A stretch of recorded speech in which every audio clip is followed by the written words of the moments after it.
Hey guys, I want to kind of go over a maybe sensitive subject that is not necessarily something it's always brought up around in conversation, but not necessarily in comfortable means.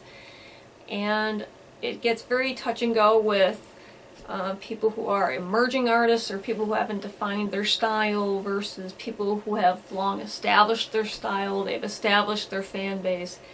And the people who are beginning artists and the people who are established artists have very different definitions of what makes them an artist.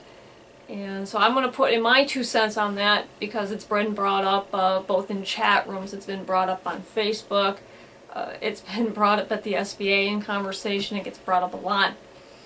So I'm going to get into this in this little log entry here. And my personal opinion, I kind of agree with the philosophy of somebody who many of you will know, Billy Joel, who is a famous musician and songwriter, goes around and he does a lot of kind of question and answer things. He feels like going back into the community and reinvesting into the education of the arts is a really big thing with him. The specific question that was asked is a musician born or is a musician made? Meaning, is a person born with talent or do they get talented by learning? I'm going to leave a link to the entire question answer, but I agree with his perspective on it, and that is artists are driven to do art. Musicians are driven to make music. It's not something that just happens. I mean, yes, you could have people that are naturally born with talent for doing construction or mathematics or music or art, but if you don't hone that and refine it, that talent is never going to get any better. But a real true musician or a real true artist is driven to continue to do that. They're driven to continue to make more work to better themselves at it. So there is a little bit of a difference between an artist that is made and an artist that is literally born into it. And it's that psychological personality kind of drive for it, that disposition to want to continue to do it. Above and beyond Billy's answer to that question, I want to kind of break down some other facets that beginning artists have concerns about or have faced opposition in when it comes to growing or defining where they are. And some of the things that come up are the quality of the materials or the amount of schooling they have defines them as an artist, either amateur or professional. And I don't think that's true either. A lot of people consider my work very professional, and I still use Walmart brand materials. In many of the demos you've seen me go from Faber-Castell and Prismacolors all the way down to Rose Art. Rose Art's that off-brand that they sell at Walmart. You can get like 48 of them for $5. And to me, yes, archival materials, you really want to be able to use archival materials, but that doesn't make or define you as an artist. It makes your work more longevity, gives it more longevity, but that doesn't disqualify you as an artist. I don't think that schooling and degrees makes you more or less of an artist. I'm a self-taught artist, and when I was going into college, the UW system was looking at discontinuing a lot of their more manual art classes and going all to computer graphics and CGI and all that stuff. The whole disciplines of actually using pen and paper or manual media was really being discontinued because it's very labor intensive, it's very material intensive, there has to be a lot of physical investment in it, and the production rate of that just wasn't very valued anymore, so a lot of that was being discontinued. So I did not pursue an education in college as an artist or in art majors. But again, I don't think that somebody who has a master's degree in photography is more an artist or less of an artist. I know people who have business degrees and never use them. So just because you have, a master's degree in art does not make you more or less of an artist. It makes you more educated in art. You may know much more about art, but if you're not driven with a passion to do art, that doesn't make you more of an artist from somebody who just slaves in their studio for 20 hours a day and barely sleeps because they need to get this out or their head's going to explode. So I don't think that looming degrees in education and expensive materials makes somebody more of an artist. And the same kind of token, I've had it thrown in my face that the equipment that gets used both in art and specifically photography, you will find photographers are very, very feisty about the brands. Some of them are very brand loyal. But in the last year I've had people get in my face about they had problems with photographers who use Photoshop. They have problems with photographers that are shooting in anything other than DSLR. I've had photographers get in my face because I don't shoot in 35mm, which, okay, it's very hard to find a place these days that actually develops 35mm film. It's kind of a convenience now to be able to shoot in digital format and not have to deal with the processing of actual developing 35mm film or hard film. I've even had photographers get in my face about if I did shoot 35mm, they would give me more respect if I actually developed my own film because I have access to a darkroom. That's not going to happen anytime soon either. So if people get in your face like this, there has to be some amount of understanding that that's not necessarily something that everybody has access to. And I really have problems with people whose standards are so high and so strict that they won't let room for anything else as far as integral growth. And my sister pointed out wonderfully, at some point photography was also not considered an art, and now it is. And for photographers to exclude people who do digital photography or Photoshop or do digital art is because there's no material investment is also kind of a sham, and it's a way of discrediting people who have just enough drive and just enough talent to continue to pursue their passions. And it's kind of a way of making them maybe cut them down and make them less a threat to their own kind of investment. I don't think that's necessarily something that should be supported. Everybody's got a right to their opinion, of course, but I don't necessarily agree with that perspective either. Now, on the terms of amateur versus professional, or beginner versus immediate versus advanced, the way I personally deal with that kind of thing is it's an attitude and an amount of comfortability that you would have to have with your materials and your tools. I would say beginners who, and it's not based on your amount of drive or your passion or your inspiration. Beginners are still learning to deal with their tools. They're still learning to deal with brushes and what pencils do what and what paper will give them the best result. Beginners are still learning the bones and the bricks and mortar kind of thing, what it takes to get their look done, to get the media that they're working in to do what they need it to do. Intermediate people and intermediate artists, whether they're musicians or photographers, are familiar with their tools, but now they're perfecting their craft. It's the dialing in of being able to get the look that you want and how to get it. So that's kind of a refinement of skills. And I would say the advanced people are even dialing that into the absolute perfected thing, where they're really, really nitpicky. And I only say with the difference between intermediate and advanced is the only way somebody who's an intermediate to an advanced person The viewer probably would not really notice the differences in the same piece between the artist, like an intermediate artist looking at their piece would go, I'm done with this. The advanced person would say, oh my god, there's so much wrong with that. And a viewer would say, I don't know what you're talking about. That person has grown beyond their skill set, they know what they can get done, and now they're wanting to advance in technical aspects, maybe detail, structural. A good example is when I did a Rocco. It was very much a learning experience. I have since made another dragon. I made the Lesser Desert Dragon.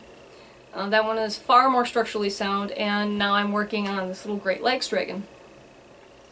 Going from beginner to intermediate, I can say that I've gotten a grip on my structural support. It was a huge learning experience. I'm getting a grip on my tools, and now intermediate into maybe advanced, I know what I need to do. It's a matter of getting it done and then perfecting the look without, making any compromises. So another one would be the breakdown between amateur, pro, or maybe amateur, semi-pro, and pro. Okay. So to me, the definition, again, it doesn't rely anything on personal drive or your want to do it. It is the amount of time or dedication you can put to it. So I would say an amateur is somebody who maybe does it as a hobby. They're not looking to take it to the next level. They're not focused on selling their work. They're more into exhibitions, galleries, getting their work seen. These are people that really, they have no problem doing a lot of charity work or volunteer work and are not so much worried about the bottom line. This is kind of their outlet for their passion, and they're happy with the level they're at. Now, semi-pro, I would say you're looking more toward the bottom dollar. You really want to make your money back on that. You want to start making some money in on that, and you have no problem selling pieces. That's kind of the level I'm at right now. There's a couple of pieces I would hold back from my own personal collection, but I have no problem taking commissions anymore, and I'm really pretty well versed in the business aspect of it. However, due to other commitments, I have to kind of step out of that professional slot and not make that my only focus. If I did, I wouldn't be able to do free YouTube tutorials and do a vlog and do a lot of other things because my sole focus would be making art and selling it. And that is where pretty much the professionals at is. They're looking to make $1 at it, so they're very focused on the business aspect of it. They're looking at their overhead, they're looking at their cost, they're looking at their expenses as far as trips charges and fees and whatever else goes with however they're showing their art, producing their art, and then they're making their differences in their math. They're very more business orientated mind-wise than an amateur is. There's a lot more stress dealing with that. And so there is that breakdown of it. So the comment had been made a few weeks ago at the SVA that one artist did not necessarily appreciate all the amateur work that was being hung up at the gallery.